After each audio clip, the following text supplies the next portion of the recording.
सखी सहेली। सभी सखियों सहेलियों को और सभी श्रोताओं को मेरा यानी रेणु चतुर्वेदी और संगीता श्रीवास्तव का नमस्कार।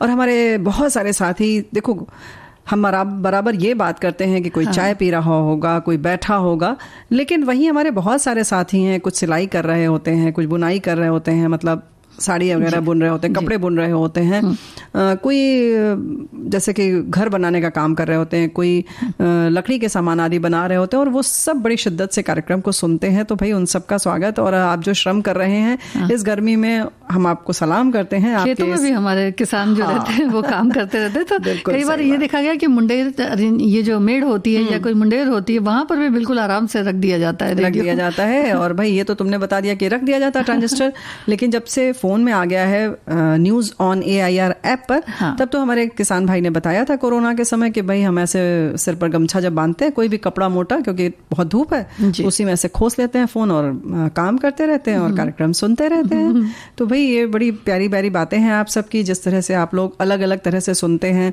छोटी सी आपकी दुकान हो या बड़ी दुकान हो, आप हमें सुनते रहते हैं, अपने जो बातें हैं वो भी हमें लिखकर भेजते रहते हैं। तो इस तरह से सुनते तो रहते हैं, लेकिन वहीं जो और भी हमारे श्रमिक भाई हैं जो अलग तरह का श्रम करते हैं, वो खदानों में भी काम करते हैं, है ना। तो आज उनका खास दिवस है, यानी कोयला खनिक दिवस है। तो उन्हें ढेर सारी शुभकामनाएं, बधाई देते हैं हम लोग। हाँ जी, बहुत बहुत बधाई देते हैं। और गर्मियां बढ़ गई हैं तो पानी की बचत की भी बात करेंगे आज के कार्यक्रम में।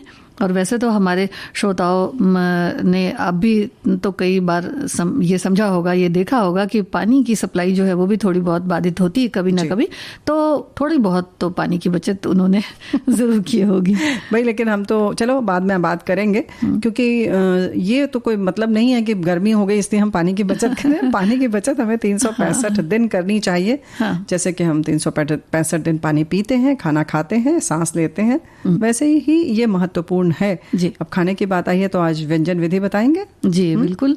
और साथ ही साथ स्वतंत्रता सेनानी हेलन लेप्चा की बात करेंगे आज के कार्यक्रम में, जिन्हें महात्मा गांधी जी सावित्री कहकर बुलाते थे। और भी उनकी क्या क्या खूबियां हैं उनके बारे में जानेंगे जी। तो सिक्किम के नामची से लगभग 15 किलोमीटर दूर संगमू गांव में 14 जनवरी 1920 को हेलन लेप्चा का जन्म हुआ। हेलन जैसे जैसे बड़ी हुई, उन पर भी स्वतंत्रता आंदोलन का खूब प्रभाव पड़ा और 18 वर्ष की आयु में उन्होंने स्वाधीनता संग्राम में शामिल होने का मन बना लिया। इसी दरमियान बंग भंग आंदोलन से भी देश में काफी लोग आगे आ रहे थे। हेलन आदिवासी समुदाय से थी। उन्होंने आदिवासियों की जमीन, जंगल को ब्रिटिश सरकार द्वारा धोखे से छीने जाने को लेकर लंबा संघर्ष किया था। जाहिर है कि वो उससे दुखी थी, कहीं ना कहीं चोट थी उनके मन में, वो पीड़ा थी। और धीरे धीरे जैसे वो लोगों से मिलती गई तो उनका जो है विचारधारा और प्रगाढ़ होती गई। जैसे कि महात्मा गांधी से मिली तो उनकी कार्य प्रणाली से बहुत प्रभावित हुई और फिर जाहिर है कि उनके संग काम करने लगी। और आदिवासी समुदाय की स्वायत्तता और अधिकार के लिए उन्होंने ब्रिटिश शासन से लगातार लड़ाई लड़ी। दार्जिलिंग, सिक्किम, सिलीगुड़ी और करसियांग के क्षेत्रों में वो ज़्यादा सक्रिय रहीं। और हेलन जी जो है वो डॉक्टर सुभाष चंद्र बोस से भी बहुत प्रभावित थी। जैसे हमने कार्यक्रम के शुरू में ही बताया कि महात्मा गांधी जी से वो मिली, काफ़ी उन्होंने उनके संग काम किया। तो महात्मा गांधी जी उन्हें सावित्री कहकर बुलाते थे जी। The directory of Indian women today जो 1976 में प्रकाशित हुई, इसमें ये लिखा है, दर्ज है कि डॉक्टर सुभाष चंद्र बोस को करसियांग जेल से निकालने और काबुल के रास्ते जर्मनी पहुंचाने में हेलन लेप्चा की अहम भूमिका थी, ऐसा कहा जाता है। आपने बिहार के बाढ़ग्रस्त क्षेत्रों में निस्वार्थ सेवा की। और आज चूंकि हम बातें करेंगे कोयला खदान के जो खनिक होते हैं हमारे, उनकी, तो झरिया के कोयले खदान में मजदूरों के जुलूस का नेतृत्व भी उन्होंने किया, जिस पर अंग्रेजी सरकार ने गोलियां चलाई। इसके बाद भी उनकी सक्रियता बढ़ते देख उन्हें गिरफ्तार कर 3 साल के लिए करसियांग जेल में नजरबंद किया गया, लेकिन सबूतों के अभाव में बाद में उन्हें रिहा कर दिया गया। और फिर बाद के दिनों में हेलन जी करसियांग म्यूनिसिपैलिटी चुनाव में प्रथम महिला आयुक्त के तौर पर चुनी गई और उनका पूरा जीवन जन सेवा को समर्पित रहा। आज़ादी के उपरांत भारत सरकार ने उन्हें 1972 में स्वतंत्रता सेनानी पुरस्कार सम्मान दिया। सत्ता की लोलुपता से बहुत दूर रहकर उन्होंने लोगों की सेवा की तरफ ही अपना ध्यान लगाया। उनका वही धर्म था, वही कर्म था। और 18 अगस्त 1980 को स्वतंत्रता सेनानी हेलन लेप्चा ने आखिरी सांसें ली और आज भी संगीता सिक्किम में ना उन्हें एक त्याग और बलिदान के लिए जाना जाता है। जी जी जी। और ये तो सिक्किम में जाना जाता है, लेकिन हम सबको भी जानना ही चाहिए उनके बारे में, है ना? हाँ, बिल्कुल जानना चाहिए। और खासकर जो ऐसे लोग होते थे जो थोड़ा से कमजोर वर्ग के होते थे, तो उनके लिए वो बहुत सक्रिय रहती थी, हमेशा सक्रिय रहती थी।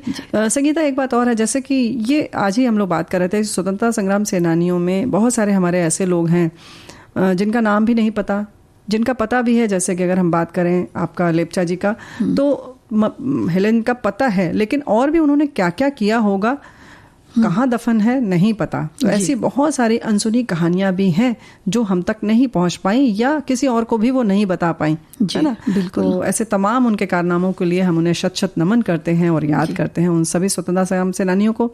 और भाई आज कार्यक्रम में व्यंजन विधि की बात है ना? हाँ, बताओगी ना कि नहीं? वैसे तो हम नहीं बताने के मूड में हैं, क्योंकि हमारे साथी कोई भी बताते नहीं है कि जो हमने व्यंजन बताया है वो उन्होंने बनाया तो उन्हें कैसा लगा, कैसा नहीं लगा, है ना? हाँ, ये नहीं बताते हैं, बहुत नहीं कम बताते हैं। नहीं, बहुत कम। तो फिर क्या फायदा? तो आज हम उड़ा देते हैं व्यंजन विधि। रेणु जी, खनिज पदार्थों की जब हम बात करते हैं तो कोयले की याद बहुत ज्यादा आती है। वो इस वजह से क्योंकि हम लोग, एक जमाना था जब एक जगह से दूसरी जगह जाते थे तो भाप वाला इंजन जो होता था वो बड़ा ही खूबसूरत लगता था। लेकिन ये बात तो है कि भाई जो कोयले की खान में जो हमारे मजदूर काम करते हैं वो किस मुसीबत से, कितनी परेशानी से या कितनी तल्लीनता से, क्योंकि काम में तल्लीन होना भी बहुत बड़ी बात है। और इसमें तो बहुत कहना चाहिए जोखिम है। हाँ, जोखिम भी है, लेकिन अपने काम को बड़े सहूलियत से अंजाम देते हुए, और ये सारी सुविधाएं, क्योंकि ईंधन के तौर पर भी कोयला इस्तेमाल होता है, तो ये सारी सुविधाएं हम तक पहुंचती हैं। तो हमारे एक श्रोता लिखते हैं कि भारत एक ऐसा देश है जहां पर खनिज पदार्थों की कमी नहीं है। देश की धरती सोना उगलती है, लेकिन इस सोने को तराशने के लिए खदानों में हजारों लाखों मजदूरों को दिन रात मेहनत करनी पड़ती है। उन्हीं नायकों की मेहनत की सराहना करने के लिए हर साल 4 मई को कोयला खनिक दिवस यानी कोल माइनर्स डे मनाया जाता है। इस दिन औद्योगिक क्रांति के कुछ महान नायकों को याद किया जाता है और सुरंग बनाने से लेकर खदानों को खोदने और निकालने तक, उनमें से यानी कि कोयला निकालने तक के कामों को याद किया जाता है। बिल्कुल, बहुत सही आपने कहा। हाँ। वैसे जब गीत खत्म हुआ जी, तो संगीता तुमने खदान से, खनक से शुरू किया, तो हमें लगा तुमने कंगन के खनकने की बात की, लेकिन खैर यहाँ तो कोयले के खनकने की बात है। हाँ। कोयला भी खनकता है, ऊर्जा देता है, बहुत महत्वपूर्ण स्रोत है। उसमें से हीरे भी निकलते हैं, वो भी बिल्कुल। हाँ, वो तो निकलते ही हैं भाई, लेकिन कोयला भी अपने आप में हीरे से कम नहीं है। बिल्कुल, क्योंकि जहाँ सुई काम आती है वहाँ सुई ही काम आती है, वहाँ तलवार हम नहीं लगा सकते, न तो हीरा लगा सकते हैं। तो भाई कोयला तो मतलब क्या कहना चाहिए, ईंधन के तौर पे काम आता है। बिल्कुल बिल्कुल। और जैसे कि हमारे साथी ने लिखकर भेजा है, औद्योगिक क्रांति जो हुई 1760 से लेकर 1840 के बीच में, इसके दौरान जो है कोयले की खपत ईंधन के लिए बहुत बढ़ गई। बड़े उद्योगों में साथ ही साथ बने हुए माल की सप्लाई के लिए, लोकोमोटिव इंजन के ऊर्जा के लिए कोयले की खपत बहुत बढ़ने लगी। सब जानते हैं नया युग, नई नई चीज़ें शहर के विकास में और साथ साथ आर्थिक सामाजिक विकास को नई गति देने के लिए कोयले को मतलब कहना चाहिए इस्तेमाल किया जाने लगा, क्योंकि उस समय तक यही एक साधन था ऊर्जा के लिए, ईंधन के तौर पर। तो प्रचुर मात्रा में इसका प्रयोग किया गया। जी। और इसकी कीमत को देखते ही हुए इसको कहा जाता है ब्लैक डायमंड जी। तो भारत में नहीं, तो डायमंड की तरह महंगा नहीं है, आवश्यक बहुत है, बहुत आवश्यक, कीमती है। जी। भारत में भी 1853 के बाद रेलवे द्वारा भाप लोकोमोटिव की शुरुआत से कोयले की मांग बढ़ी और कोयला खनन में लगे मजदूरों का कार्य बड़ा ही संवेदनशील और जोखिम भरा भी होता है, ये भी हम सभी जानते हैं। कोयला खनिकों और उनकी उपलब्धियों का सम्मान और उनके प्रति आदर भाव, उनके जो वो मेहनत करते हैं उसकी सराहना हम करें, तो इस वजह से ये दिन भी मनाया जाता है। और औद्योगिक क्रांति के इन महान नायकों को समर्पित ये दिवस है जिससे हम इनके प्रति और ये अपने प्रति जागरूक हों। कोयला खनन सबसे महत्वपूर्ण और कठिन व्यवसाय भी है, कहा जा सकता है। बिल्कुल है ही, और सभी जानते हैं। क्योंकि देखो ना, बात फिर होती है कि हम ये दिवस क्यों मनाते हैं, क्योंकि इनकी जो तकलीफ भरी बात है और एक तरह से हर समय ये रहता है कब क्या हो जाएगा नहीं पता। आपात स्थिति के लिए हर वक्त तैयार रहना पड़ता है, क्योंकि जमीन के नीचे खदान के तापमान को समझना, कब बढ़ जाए कब घट जाए, कौन सा कहाँ से हम ज्यादा खोद देंगे तो पानी आ सकता है, ऐसी बहुत सारी चीजें हैं। या गैस खुद भी होती है, गैस बनती है, गैस निकल सकती है, या पूरी दीवार ढह सकती है, बहुत सारी चीजें हो सकती हैं। तो सबसे पहली बात हुई कि तापमान को समझना कि कोयले में क्या है, सुरंग कितनी लंबी है, कितनी समझदारी से खोदनी है, कितना प्रहार उस पर देना है, कहाँ से कितना कोयला निकालना है, इन सब बातों का ध्यान रखना है। ठीक है, बहुत सारे अब ऐसे उपकरण आ गए हैं जहाँ पता चल जाता है, फिर भी प्रकृति ने बहुत सारे रहस्य ना कहते हैं अपने गर्भ में छुपा कर रखा हुआ है, तो उनको अभी भी नहीं समझा जा सकता। लेकिन इन सब का ध्यान इन खनिकों को रखना पड़ता है। तो जाहिर है कि इस व्यवसाय में जैसे कि देखा होगा किस तरह से ट्रॉली से कोयले इधर उधर जाते हैं, ट्रॉली के ही माध्यम से नीचे लोग उतरते हैं हमारे श्रमिक भाई, फिर उसी के साथ ऊपर आते हैं। एक खास तरीके की बेल्ट पर कोयला जाता है इधर उधर। वो साथी जो है किस तरह से हेलमेट लगाते हैं, उसमें रोशनी का व्यवस्था पूरी रहती है। इन सारी चीज़ों के प्रति खुद जागरूक रहें, और अगर उन्हें कोई इस तरीके का न्याय नहीं मिल रहा है तो उसके लिए आवाज़ भी उठाएं। ये दिवस इसलिए मनाया जाता है ना। और जो कोयले की धुलाई होती है या फिर कोयले को एक जगह से दूसरी जगह ले जाया जाता है बेल्ट के सहारे, तो इसमें प्रोसेसिंग जो होती है उसमें भी मजदूर पूरी तरह से लगे रहते हैं। तो जाहिर है कि कोयला कार्बन डाइऑक्साइड है, इसलिए सांस से संबंधित समस्याओं के प्रति इन खनिकों को बहुत ज़्यादा अवगत रहने की जरूरत है, और इसीलिए ये जागरूकता दिवस भी मनाया जाता है। और वैसे देखा जाए तो जो भी कोलियरीज होती हैं उनमें मेडिकल सुविधा मुहैया करवाई जाती है, और भारत की कोल लिमिटेड कंपनियां हैं जो अलग अलग इनके रहने की जो व्यवस्था होती है, वहाँ पानी की व्यवस्था, बिजली की व्यवस्था और उनके अच्छे स्वास्थ्य के लिए इन सब चीजों का ख्याल रखती हैं। हाँ, बिल्कुल बिल्कुल, वो सब मुहैया करवाती हैं और स्वास्थ्य के प्रति जागरूक भी करती हैं, और इनके जो भी परिवार होते हैं उन्हें विशेष सुविधा मिले इसका भी ख्याल रखा जाता है। और कुछ एक जगहें हैं जो हमारे देश में भी जो कोयला खनन के लिए बहुत जानी जाती हैं, इनमें से रानीगंज है, झरिया है और धनबाद के इलाके, और इन्हीं इलाकों में से गिरिडीह और सिंदरी वगैरह के भी इलाके हैं जहाँ से कोयला निकाला जाता है, यानी कि काला हीरा निकाला जाता है ना। जी जी। तो बहुत सारी चीज़ें हैं, विशेष तरीके के दस्ताने वगैरह होते हैं। ये सारी चीज़ें इन्हें मिलनी चाहिए। इसके लिए आप खुद भी जागरूक हों श्रमिक भाई, इसलिए भी ये दिवस मनाया जाता है। बाकी सरकार अपने ढंग से काम करती है, लेकिन फिर भी बहुत वृहद है उनका कार्यक्षेत्र, सरकार का, शासन का, प्रशासन का। हमें खुद भी जागरूक रहना चाहिए कि हम किस जगह काम कर रहे हैं। तो इस तरीके के जो आपात स्थिति में लोग काम करते हैं, जहाँ कभी भी प्रकृति कुछ भी अपना कहना चाहिए स्वरूप दिखा सकती है, बिल्कुल बिल्कुल, तो उसके लिए हम तैयार रहते हैं। आज इसीलिए ये कोयला खनिक दिवस मनाया जाता है। तो एक बार ढेर सारी फिर से बधाई और शुभकामनाएं। जी जी। तो भाई देखो, गजब की बात तो तब होती है जब आपको बहुत प्यास लगी हो, दूर दूर तक कहीं पानी ना मिले। तो इस बारे में एक छोटी सी कहानी याद आ रही है, कहोगी तो? नहीं तो तुम कहोगी कि अब ब्रेक का समय हो रहा है संगीता, ये वो, तो क्या सुना दें? नहीं, बिल्कुल सुनाइए जी। एक बार ऐसे ही किसी मतलब पहले तो राजा महाराजा की बात होती थी ना, तो राज दरबार में ऐसे ही बात हुई कि सबसे कीमती चीज क्या है। सबने ऐसे ही हीरा मोती सब बताया, लेकिन किसी ने कहा कि नहीं, पानी बहुत कीमती है। तो राजा बहुत नाराज हो गए। उन्होंने कहा ना, क्या है, इसका तो कोई मूल्य ही नहीं है, हम तो कभी पैसे देते ही नहीं है खरीदने के लिए, आता रहता है पानी, कुएं हैं, तालाब है, सब जगह है, झरने हैं। तो ऐसे ही फिर उनका ठीक है, कोई बात नहीं, अब मान गए। राजा तो राजा ने कह दिया तो मानना पड़ेगा। लेकिन एक बार शिकार पर ऐसे ही है और बहुत परेशान, तो उनका पानी प्यास लगी है राजा को। तो मंत्री ने कहा कि महाराज क्या करें? उन्होंने कहा जितने भी पैसे लगे लगाओ और लेके आओ। बोले नहीं, पैसे से तो मिलेगा ही नहीं पानी यहाँ पर कहीं पर भी। तो बड़ी मुश्किल से फिर उन्होंने कहीं से पत्ते उठाया, दोना बनाया और कहीं से पानी लेकर आए दूर जाकर नदी से मंत्री। फिर उन्होंने बताया कि ये पैसे से भी नहीं जो चीज़ मिल सकती वो सबसे ज़्यादा कीमती होती है ना। जी जी। तो जैसे कि सूर्य की रोशनी हो या ये सारी चीज़ें जिनके लिए हम पैसे नहीं देते हैं, अब तो खैर पानी के लिए भी पैसे देते हैं, लेकिन ये सारी चीज़ें ज़्यादा कीमती हैं हमें लगता है। जी बिल्कुल। तो उसी वजह से पानी जो है वो काफ़ी कीमती भी हो जाता है। देखिए, एक जब आपने कहानी बताई तो मुझे एक छोटी सी कहानी याद आई कि इसमें एक राजा रहते हैं और उन्हें शिकार के दौरान बड़ी प्यास लगती है। अब वो सोचते हैं कि कहाँ जाया जाए, कहाँ से पानी मिलेगा। लेकिन जिस घर में वो जाते हैं और खटखटाते हैं, वहाँ पानी की बड़ी मतलब समस्या होती है। तो अब वो सोचती हैं, चूंकि वो राजा रहते हैं, तब सोचती हैं कि भाई किया क्या जाए। तो पानी का ग्लास लेकर के आती हैं, लेकिन उनको कहती हैं राजा को कि पहले आप बैठ जाइए, और फिर पानी देती हैं। लेकिन पानी के ऊपर उन्होंने कुछ, जैसे हम लोग कुछ गार्निश वगैरह करते हैं, कुछ भुरक दिया उन्होंने, और उससे बड़ी अच्छी सी सुगंध आने लगी। तो राजा ये सोचने में भी डूब गए कि भाई आखिर ये इतनी अच्छी सी सुगंध किस चीज की आ रही है, और साथ ही साथ चूंकि वो धूप से शिकार करके आए थे तो उनका और अच्छा लग रहा था, और अच्छा उन्हें लग रहा था, और उन्हें लगा कि भी ठंडा ठंडा पानी ये अचानक ज्यादा सब पी लेंगे तो फिर इनकी तबीयत भी खराब हो जाएगी। तो इस तरह से धीरे धीरे सिप लेकर पानी उन्होंने पिया और फिर उनकी बड़ी सराहना की और पूछा भी कि ये आपने क्या इस पे छिड़क दिया है। तो उन्होंने कहा इसीलिए कि आपकी तबीयत ना खराब हो जाए।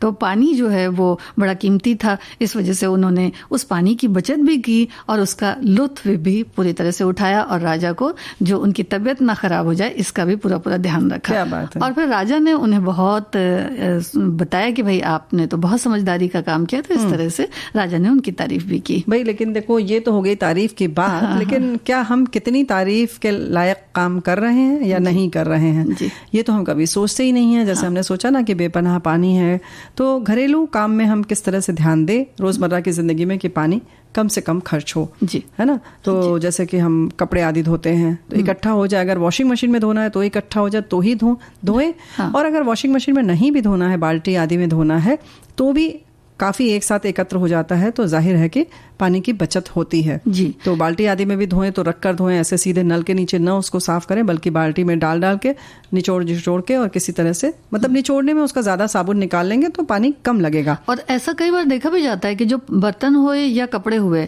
हम लोग अगर 2 बर्तनों में पानी लेकर के धो लें, 2 या 3 बर्तनों में पानी लेकर धो लें, तो उससे पानी की काफी बचत हो जाती है। बशर्ते कि नल खोल दे और फिर साफ कर रहे बर्तन साफ कर रहे तो उससे पानी ज्यादा चला जाता है। बिल्कुल ज्यादा तो जाता है, लेकिन जो व्यावहारिक अगर हम बात करें संगीता, तो ये बात तो बिल्कुल सही है। लेकिन क्या नल रहेगा तो हम क्या बर्तन में रखकर बर्तन धोएंगे, बर्तन में पानी इकट्ठा करके? तो ऐसा तो नहीं संभव है।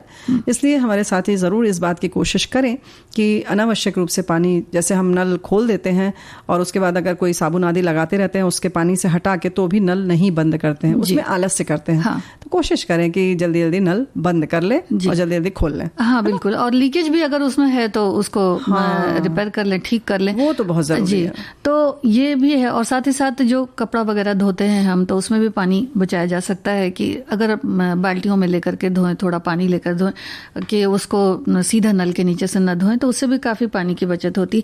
और साथ ही साथ जो हमारे व्हीकल्स होते हैं या जो हमारे पास कारें हैं, गाड़ियां हैं, उनको भी हम जब धोते हैं तो बेइंतहा पानी उसमें चला जाता है। तो भाई धोएं ही ना उसको, कोशिश करें कि आप उसको बस गीले कपड़े से पोंछ लें। हाँ। तो धोने की तो आवश्यकता ही नहीं है, बल्कि यहाँ ये भी बताना बहुत ज़रूरी है कि एक जन थे, उनके यहाँ भाई जाहिर है कि बहुत समृद्ध थे, तो उनके यहाँ रोज़ धो रहा था उनका जो चालक था, पता लगा इंजन वगैरह में ज़्यादा पानी चला गया और वो ख़राब हो गई गाड़ी। तो इस तरह से ध्यान दें कि वाहन आप सूखे कपड़े से, फिर गीले कपड़े से पोंछकर, फिर सूखे कपड़े से पोंछकर आप काम चला सकते हैं। तो अनावश्यक रूप से इसको धोएं ना।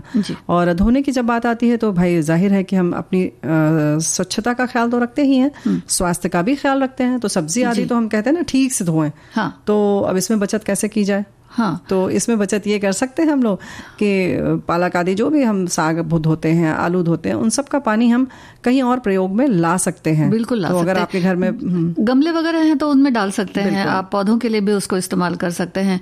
और फिर अगर थोड़ा साफ है, अगर दूसरा तीसरा पानी अगर है तो थोड़ा साफ है, तो उसे आप दूसरे कामों में भी ला सकते हैं। और साथ ही एक चीज और भी होती है रुन जी, कि कई बार हम जो पानी पीने का भर के रखते हैं कई सारे बर्तनों में, तो वो दूसरे दिन, चूंकि कहीं कहीं तो बहुत ज़्यादा पानी आता है, पानी की सप्लाई कभी बाधित नहीं होती, तो वो बर्तनों का पानी दूसरे दिन जो है वो फेंक दिया करते हैं। हाँ। और फिर उसमें ताज़ा भर लेते हैं। तो जब उसको खाली करना है या उन बर्तनों को साफ करना है, तो फिर ये भी देख लें कि भाई वो पानी जो है, जो बच गया है, जो इस्तेमाल नहीं हुआ है, वो दूसरे दिन कहाँ किस तरह से रखा जाएगा, इससे जिससे कि उसका प्रयोग कहीं ना कहीं हो सके। तो नहीं उसका प्रयोग करें ही, बल्कि अगर पानी स्वच्छ है तो हमें तो इसका समझ में नहीं आता कि लोग क्यों फेंक देते हैं। जी। क्योंकि जब हम पानी की बोतलें खरीदते हैं तो क्या हम कितनी दिन पहले की भरी हमने कभी ध्यान ही नहीं दिया। तो ऐसा नहीं है कि पीने का पानी एक दिन में खराब हो जाता है, तो इस बात का ख्याल रखें। और अगर आवश्यक है भी तो उसको, जैसे तुमने कहा, कहीं और प्रयोग में लाएं, तो खाना बनाने में इस्तेमाल में ला सकते हैं और कहीं ला सकते हैं ना। जी, क्योंकि कहीं जगह पे जहाँ पानी नहीं आता है वहां तो बहनें ये करती भी हैं कि जो पानी बचा हुआ है भाई उसको दूसरे दिन इस्तेमाल करती हैं। थोड़ा सा गंदा भी है तो उसमें फिटकरी वगैरह आप अगर ऊपर से चला दीजिए तो वो पानी पूरी तरह से साफ हो जाता है। लेकिन ये तो फिर वही वाली बात हो रही है कि अगर वहां पानी नहीं आता इसलिए आप सजग रहेंगी, और जहां पानी आ रहा है तो वहां इफरात खर्च करेंगे। तो ये न करें। बल्कि हमारे बहुत सारे साथियों ने लिखा है वो नदी की मीठी पानी उस जैसा कोई अनमोल नहीं। समंदर में बहुत है पानी पर वो उसका कोई मोल नहीं। तो ये बात बिल्कुल सही है। इस तरह से हमारे साथी बराबर लिख रहे हैं। ये तो हम सब जानते हैं कि जल ही जीवन है, बिना जल हमारा क्या धरती के किसी भी प्राणी का जीवन संभव नहीं है। हमें पानी बचाना चाहिए क्योंकि जल है तो कल है जी। है ना? और एक श्रोता लिखते हैं कि पानी के बिना जीवन की कभी कल्पना भी नहीं की जा सकती। हमारी पृथ्वी का अधिकांश पानी समुद्रों और महासागरों में पाया जाता है, जहां पानी में नमक की अधिकता के कारण उस पानी का उपयोग नहीं किया जा सकता। पृथ्वी पर पीने योग्य पानी का प्रतिशत बहुत कम है। पानी की जरूरत सिर्फ हम इंसानों को ही नहीं बल्कि अन्य सभी जानवरों और पौधों को भी जीवित रखने के लिए पानी की जरूरत होती है। हम इंसान को जीवन के हर पड़ाव में पानी की जरूरत होती है। सुबह से शाम तक हमें पानी की जरूरत होती है। फसलों की खेती करने के लिए, बिजली के उत्पादन करने के लिए, कपड़े धोने के लिए, बर्तन धोने के लिए, औद्योगिक और वैज्ञानिक कार्यों और चिकित्सा उपयोग आदि के लिए पानी की जरूरत है। आज भी देश के कई हिस्सों में लोग शुद्ध पेयजल की कमी का सामना कर रहे हैं। शुद्ध पेयजल की कमी जीवन के लिए एक वास्तविक चुनौती है, इसलिए पानी की बर्बादी को रोकने की और पानी को बचाने की जरूरत है। इसीलिए हमारे साथी लिखते हैं कि पानी की एक एक बूंद बच जाए, ऐसा लगता है कि बिना कारण के व्यर्थ न बहे। और लिख रहे हैं कि अनुरोध है कि ये संदेश सभी को दें और आने वाली पीढ़ी को इस बात को समझना जरूरी है और बच्चों को भी सिखाना होगा कि पानी की बचत करें। जी रेणु जी, हमने खनिक दिवस की बात की ना, तो हमारे एक श्रोता ने लिखा है कि कोयला खनिक दिवस, कोयला निकालने वाले खनिकों को बहुत ही कष्टों का सामना करना पड़ता है। कोयला निकालने वाले श्रमिकों के बारे में एक फिल्म बनी काला पत्थर, तो इस फिल्म को इन्होंने याद किया है। ये फिल्म मैं बता दूं कि चासनाला के ऊपर बनी थी, जो एक वहां पर केस हुआ था उस पर। तो काला पत्थर फिल्म को याद करते हुए लिखते हैं कि उसमें हमने इस चीज को देखा था। वैसे किसी भी खदान में जाने और देखने का अवसर नहीं मिला। वैसे मैंने सुना है कि खदान छत्तीसगढ़ और बिहार की तरफ बहुत ज्यादा है। जी हाँ, बिल्कुल ठीक लिखा है इन्होंने, हमने बताया भी था। काफी चीजें जी जी, गिरडी और ये सारी जगह जो है जी जी वो सब उधर ही है। और हमारे एक साथी ने लिखा है, जैसे हमने कहा था कि जो निःशुल्क है वो सबसे ज़्यादा कीमती है। इसमें इन्होंने बहुत सारी चीज़ों की और भी सूची बढ़ाई है। नींद, शांति, आनंद, हवा, पानी, प्रकाश और सबसे ज़्यादा कीमती है हमारी सांसें। जी, तो बिल्कुल बहुत अच्छी बात आपने लिखी है। तो फिर बात आती है कि पानी के लिए हम कितने सजग रहें। आज तो हम इस पर चर्चा कर रहे हैं और इसके लिए फिर बात है कि बहुत सारी जगहों पर तालाबादी जैसे अगर हम नहीं भी कर रहे हैं, फिजूल तो गंदा कर रहे हैं, तो एक तरह से उसको हम व्यर्थ ही कर रहे हैं, है ना। तो ऐसे ही हमारे एक साथी ने और लिखा है कि पानी की बचत को लेकर सरकार को कुछ सख्त कदम उठाना चाहिए। सुबह टहल कर आ रही थी, पार्क के बाहर नल से पानी बह रहा था, बगल से कितने लोग आ जा रहे थे, कोई पानी को बंद नहीं कर रहा था। पानी बह रहा है, मैं रोड के उस साइड थी, मतलब इस साइड थी। इन्होंने लिखा 20-21 साल का एक लड़का पार कर रहा था, कान में ईयरफोन लगाए, मैंने 2 बार उसे आवाज़ दिया, पलट कर देख, मैंने बोला बेटा तुमसे तो ये मैं उम्मीद कर सकती हूँ कि तुम नल बंद कर दोगे। वो शर्मा गया, बोला सॉरी आंटी, मैंने ध्यान नहीं दिया और उसने नल बंद कर दिया। तो ये आपने बहुत अच्छा किया, क्योंकि अब वो कहीं पर भी रहेगा तो सजग रहेगा इस बात को लेकर कि हाँ मुझे नल बंद करना है। जी, तो यही संस्कार हम धीरे धीरे देते हैं, सिर्फ हम अपने बच्चों को नहीं, अपने समाज में जहाँ रहते हैं वहाँ आसपास भी इस तरह के बातें करके लोगों को छोटा सा सबक जैसा दे सकते हैं। हाँ। या एक आदत डाल सकते हैं। जी, और हमारी एक श्रोता ने लिखा है कि अभी प्रधानमंत्री श्री नरेंद्र मोदी जी जब विदेश दौरे में हैं, तब उन्होंने बर्लिन और डेनमार्क में अप्रवासी भारतीयों से आह्वान किया था कि अभी भारत में आज़ादी का 75वां अमृत महोत्सव चल रहा है, जिसमें भारत को आज़ाद हुए 75 वर्ष हो गए हैं। ऐसे में हर अप्रवासी जो भारतीय अपने अपने मूल जिलों के निवासी हैं, उस क्षेत्र में 75 तालाबों का निर्माण करवाएं। बहुत ही बढ़िया, अच्छा संदेश था श्री मोदी जी का, और इस पर अगर अमल हो गया तो हर जिले में 75 तालाबों का निर्माण हो गया तो भूजल स्तर बढ़ जाएगा, ऐसा लिखते हैं। जी, तो देखिए कितनी सारी बातें हैं जो ध्यान देने लायक हैं। और पानी के लिए तो कई बार ऐसा भी देखा गया है कि जो जगह होती जहाँ बहुत सारी स्त्रियां खड़ी होती है पानी भरने के लिए लाइन लगा करके, तो लगातार पानी आता जा रहा है, तो कई बार बातें भी करने लगती हैं, तो उनके मटके भी बहने लगते हैं, तो वो भी जरा देखें कि भाई पानी भर गया है, दूसरे का नंबर भी आए। बिल्कुल बात सही है। और इसीलिए तो हमारे साथी लिखती है कि पानी की बचत बोलते सब करते कोई नहीं। हमारे पड़ोस में बोरिंग चालू करने वाले अंकल रहते हैं, तो 2 नल कनेक्शन है, आज भी एक नल अंदर पानी भरने के काम में लेते हैं, दूसरा पूरे टाइम रोड गाड़ी और तो और बाहर के का पूरा मकान धोते हैं। विशेष इन्होंने लिखा है पानी बर्बादी पर सख्त नियम बनना चाहिए। तो भाई हम सब की जिम्मेदारी है इसमें, कहीं ना कहीं अगर आप इस पर शिकायत करें तो ज़्यादा अच्छा होगा मुझे लगता है। और अभी कार्यक्रम सुन रहे हैं आपके अगर पड़ोसी, तो हो सकता है कि वो इसी से मान जाए। हम आग्रह करते हैं आपसे, पहले तो विनंती करते हैं कि कृपया आप पानी के जो अपव्यय है उसको रोकें। तो पानी की बचत के बारे में बहुत सारी बातों के साथ ये बड़ा बेहतरीन सा ये गीत अभी हमारे साथियों ने सुना। क्या ख्याल है? पानी की बचत नहीं चलेगी इसमें? नहीं, वो तो बूंदे ही हैं, कुछ छटक जब झटकी जाती हैं तो बूंदें उड़ती हैं बस, और वो जो क्या कहते हैं सुकून देती हैं, वो फिर वही वाली बात है कि बेशकीमती होता है जी। तो उसका तो अलग वो मज़ा है, और जो हम बातें बताते हैं उसका अपना मज़ा है। लेकिन जो हम बात कर रहे हैं संगीता, उसमें ये बहुत ज़रूरी है ना कि और किन किन चीज़ों पर ख्याल रखा जाए। तो एक बहुत महत्वपूर्ण है कि जब हम ग्लास में पानी लेते हैं खुद भी, तो हर बार एकदम भर कर लेते हैं, तो आप पहले देख लें कि उतनी आपको आवश्यकता है कि नहीं। और वहीं कोई मेहमान आता है, खासतौर से अतिथि आता है, तब भी हम पूरा भर कर देते हैं। उसका एक निश्चित माप है ना कि 1 अंगुल नीचे तक हो, बहुत ऊपर तक ना भरा हो, बहुत कम ना हो।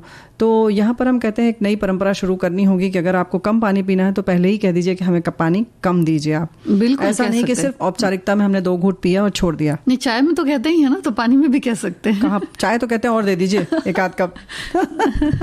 बिल्कुल सही बात है। जैसे चाय में कहते हैं कि नहीं हमें आधी कप ही पीनी है, हम उसको नहीं फेंक सकते क्योंकि उसमें हमारा आपका श्रम लगा होता है, शक्कर लगी होती है, ये वो। तो ऐसे ही उससे ज़्यादा कीमती है पानी। तो इस तरह से या तो घर में छोटी ग्लास रखें, ग्लास बहुत बड़ी बड़ी ना हो, पुरानी वाली जो होती है, क्योंकि आजकल लोग एक बार में इतना ज़्यादा पानी नहीं पी पाते। तो ये बहुत महत्वपूर्ण है ना जी। तो पानी को जो है वो साफ सुथरा भी रखे। कई बार घर में भी जो भगोने वगैरह होते हैं या जो जिसमें हम पानी स्टोर करते हैं उनको ध्यान नहीं देते हैं, तो कभी खुला ना रहे। बच्चे पानी वगैरह पीने जाते हैं तो कई बार खुला छोड़ देते हैं, तो इस पर भी ध्यान नहीं तो बहुत ज्यादा पानी फिर बर्बाद हो जाता है। या हम बर्तन में निकाल लेते हैं, फिर देखते हैं कि अरे ये तो बर्तन गंदा था, तो वो व्यर्थ हो जाता है। ऐसे ही हमारे बहुत सारे साथियों ने बहुत सारी बातें लिखी हैं। वाटर हार्वेस्टिंग के बारे में बहुत महत्वपूर्ण बात लिखी है, और हमारे एक साथी ने और लिखा है कि पानी की बचत के विषय में चर्चा करने से जागरूकता आती है। बड़ी अच्छी बात है। कई बार किचन में एक यंत्र लगा होता है जिससे पानी फिल्टर होकर इस्तेमाल करते हैं, लेकिन उसमें एक पाइप लगा होता है जो सिंक में ऐसे ही पड़ा रहता है और पानी बहता रहता है। अगर उसे बाल्टी में भर लिया जाए तो पौधों में डाला जा सकता है या कहीं धोने के काम आएगा। तो यानी जो हम पानी स्वच्छ करते हैं उसमें जो अतिरिक्त पानी बहता है उस पर ध्यान दें। और ऐसे ही जब हम वातानुकूलित यंत्र लगाते हैं, यानी AC प्लांट जो लगाते हैं अपने घर में, उसमें भी जो पानी बहता है उसको भी हम पोछा आदि करने में प्रयोग में ला सकते हैं। बड़ा ठंडा ठंडा सा पानी रहता है। तो भाई पोछा आदि लगाने में काम लाएं, बर्तन धोने में काम में ला सकते हैं। तो इस तरह से उसका उपयोग करें। और बहुत सारी जगहों पर तो बड़े बड़े मॉल में अब आप देखेंगे तो देखेंगे कि जहाँ पर प्रसाधन होता है, शौचालय आदि होता है, वहाँ पर गंदा पानी एक बार हमने देखा तो उसमें लिखा हुआ था कि यहाँ पर रिसाइकलिंग होती है, यानी जो पानी वेस्ट होता है उसको फिल्टर करके फ्लश में इस्तेमाल करते हैं।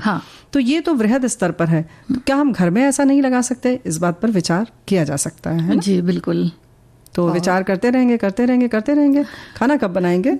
नहीं, काम भी करेंगे, विचार भी करेंगे। दोनों काम क्या बताने जा रही हो? जी, एक हल्की सी नमकीन बता देते हैं। नमकीन हल्की? चलो, हल्की सी है। तो 1 कप मैदा और जो भी ऑयल आप इस्तेमाल करते हैं या घी, और थोड़ा सा मैदा, 1 टेबलस्पून घी एक अलग से, क्योंकि उसको कुछ चिपकाने के लिए मैदे को घोल कर बनाना है, और 1/4 छोटी चम्मच कलौंजी यानी कि मंगरेल, और 1/4 चम्मच चाट मसाला, नमक। तो मैदे में 2 चम्मच घी आप डाल दें, नमक और मंगरेल या घी जैसा आपको अंदाज चाहिए वैसा आप कर सकते हैं। यानी मोइन पड़ेगी उसमें, है ना? हाँ, मोइन। और उसके बाद आटा लगा लें। 20 मिनट के लिए इसको रख दें सेट होने के लिए। फिर इसका जो चिपकाने वाला मैदा, उसमें घी मिलाकर एक साटा तैयार कर लें, और थोड़ा सा इसको आटे को जब आप निमकी बनाएंगे तो उसे मसल कर, बिहार में एक्चुअली ये कही जाती है निमकी, रेणु जी। तो आटा मसल कर फिर चिकना कर लें, और एक लोई पराठे की तरह के लिए उसको बेल लें अच्छे से। इस पर पूरा जो साटा आपने बनाया है उसको अच्छी तरह से फैला दें, और चाट मसाला छिड़क दें। सब अगर पसंद हो तो इसको लाल मिर्च भी इसमें आप छिड़क सकते हैं, धनिया पाउडर भी छिड़क सकते हैं, अमचूर पाउडर भी छिड़क सकते हैं। यानी कि ये कह सकते हैं ना कि नमक, अमचूर पाउडर, धनिया पाउडर, लाल मिर्च वगैरह, ये भी तो चाट मसाला जैसा ही हो गया। उसको आप अलग अलग भी ये सब चीजें डाल सकते हैं। या तो फिर इनको पूरा मिला करके आप रख लें, लें और थोड़ा सा इसको छिड़क दें। और इसके बाद जो अंदर की तरफ से इसको रोल करना है, और रोल करने के बाद छोटी छोटी सी गोलियों में काट लेना है।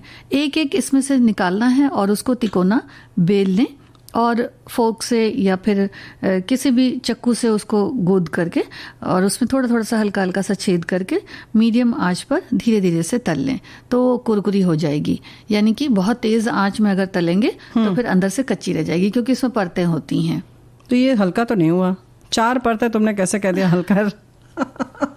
नहीं, परतें खुल जाएंगी तो हल्का हो। परतें खुल जानी चाहिए, चाहे वो दिल की हो या किसी भी चीज़ की। लेकिन भाई हमने जब अपना आज ये बताया था ना, तो हमारे साथियों ने लिखकर भेजा है कि भाई मैं तो खाना नहीं बनाता, लेकिन अगर सच बात है कि अगर व्यंजन बताया जाए और लोग बनाए नहीं तो क्या मज़ा कार्यक्रम का। जो बता रहा है, जो बनाता है वो बताए। हाँ। तो उसमें हमारे एक साथी ने ये भी बड़ा अच्छा लिखकर भेजा है कि भाई हाँ, इन्होंने लिखा कि आपने इतनी मेहनत से व्यंजन विधि बताई, हम लोगों ने बनाई नहीं, तो फिर कार्यक्रम का आनंद क्या रहा। फिर मैं तो बना नहीं सकता हूँ क्योंकि मैं होशियार नहीं हूँ, हमारे अन्य श्रोताओं ने बनाई हो तो मुझे पता नहीं। तो भाई ये तो आप होशियार हैं, तो इस मामले में भी होशियार हैं कि आपने फट से कह दिया कि और लोगों ने बनाई हो तो हमें पता नहीं। तो ऐसा नहीं है, आप क्यों नहीं बना सकते, आप सोचिए ज़रा, आप बनाइए। हाँ। और एक ने बहुत अच्छा लिखा है कि आपने जो वो इलायची दाना बताया था कि इलायची जो है वो शक्कर के साथ अगर कूटेंगे तो अच्छे से पिस जाएगी, तो उन्होंने लिखा है कि अब मैं वैसा ही उन्होंने प्रयोग शुरू कर दिया है। तो बहुत बहुत धन्यवाद। और हाँ, क्योंकि अलग से रहती है, थोड़ी कम रहती है ना, तो ठीक तरह से पीस नहीं पाती है। हाँ, तो अगर चीनी के साथ पीस देंगे तो फिर वो अच्छी तरह से पीस जाती है और सारे में उसका जो एक स्वाद होता है, एक खुशबू होती है, वो फैल जाती है, अच्छे से आ जाती है। तो भाई बहुत बहुत धन्यवाद कि आपने प्रयोग शुरू कर दिया। तो बस छोटे छोटे ऐसे ही हैं, जैसे अभी इन्होंने निमकी की बात बताई, तो इसमें आप अगर जैसे 1 कप अगर मैदा आपने लिया है तो इसमें 1 चम्मच करीब सूजी भी डाल सकते हैं, इससे थोड़ा कुरकुरापन और आ जाएगा। हाँ, बिल्कुल ऐसे बताएंगे। और अब कुछ पेय पदार्थ बता दो। हाँ, आप बताइए। ऐसा? हाँ, तो पेय पदार्थ में तो आजकल कच्चे आम का पना जो है वो बड़ा अच्छा है, मुफीद है, सेहत के लिए अच्छा है। तो कच्चा आम जो आता है, केरी जिसको कहते हैं, हरे वाले जो आम आते हैं, उनको आप उबाल लें और कुकर में बस 1 सीटी में पक जाता है। कभी कभी बहुत आवश्यक हो तो 2 सीटी की आवश्यकता होती है, नहीं तो 1 सीटी में पक जाता है।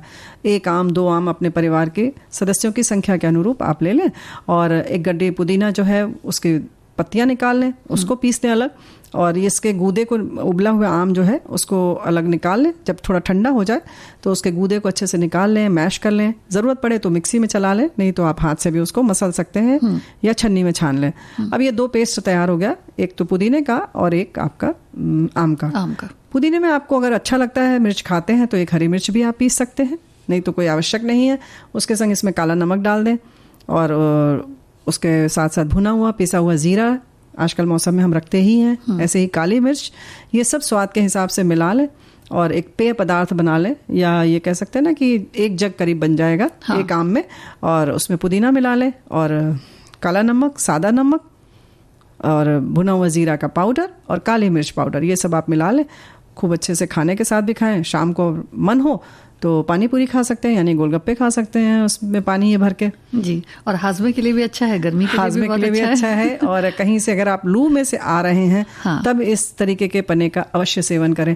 संगीता, इसमें एक बात और है कि बहुत सारे हमारे साथियों को वो भी पसंद आता है कि इसमें अलग से गुड़ भी मिलाते हैं। हाँ। तो गुड़ मिलाकर खट्टा मीठा भी अच्छा लगता है। कुछ लोगों को केवल खट्टा पसंद आता है, कुछ लोगों को केवल मीठा पसंद आता है। हाँ। तो ये फिर अब इसमें थोड़े थोड़े से आप परिवर्तन अपने हिसाब से कर सकते हैं। जी बिल्कुल, गुड़ का शरबत भी बहुत चलता है और बड़ा अच्छा लगता है। हाँ।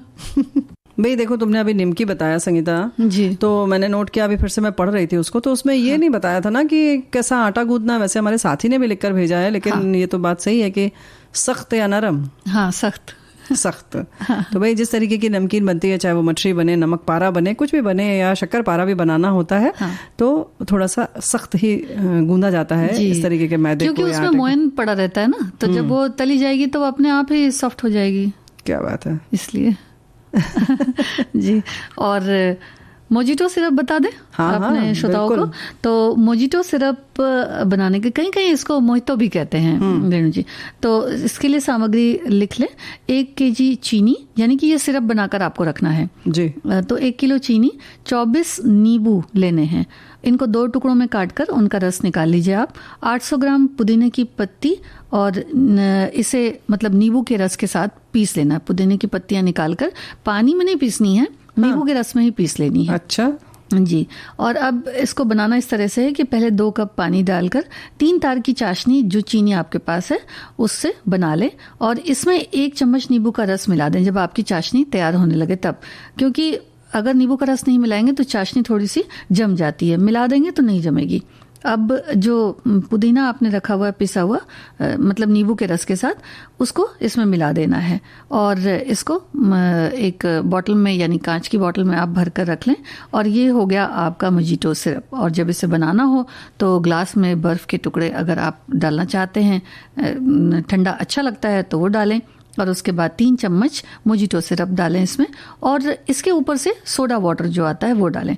1 लेमन स्लाइस यानी कि 1 नींबू का जो गोल टुकड़ा है उसे काटकर आप उसके ऊपर रख सकते हैं और थोड़ी सी पुदीने की पत्ती आप उसमें डाल सकते हैं ऊपर से और एक स्ट्रॉ लगाएं या फिर ऐसे ही पिएं तो वो देखने में ऊपर से अच्छा भी लगेगा क्योंकि नींबू की उसमें स्लाइस पड़ी हुई है और थोड़े 2-3 पुदीने की पत्ती तो अच्छा लगता है देखने में। बल्कि पुदीने की जो बिल्कुल ऊपर के जो कहते हैं ना दल होता है जिसको कहते हैं ना, कई पत्तियां एक संग लगी। तुलसी दल तो लोग जानते ही होंगे ना, एक अकेली पत्ती होती है और एक 3-4 पत्तियों का गुच्छा होता है, वो अगर दल रख देंगे तो वो और सुंदर लगेगा, है ना। जी बिल्कुल। और भाई जब देखो हम लोगों ने कहा तो हमारे साथी लिख कर भेजने लगे। इन्होंने लिखा कुछ दिन पहले आप राजुल जी ने पराठा भरने के तरीके बताए थे, उसके फिलिंग बाहर नहीं निकलेंगे। आपने बताया था कि आटे में भीतर में परथन जो आटा लगाते हैं वो या तेल लगा देने से ये अच्छी तरह से मिल जाते हैं और फूल भी जाते हैं, हटते नहीं हैं। और लिखा है कि मैंने वैसे ही बनाया, मेरे पराठे फूले बिना फूले फूले बने और बिना फटे बनते हैं।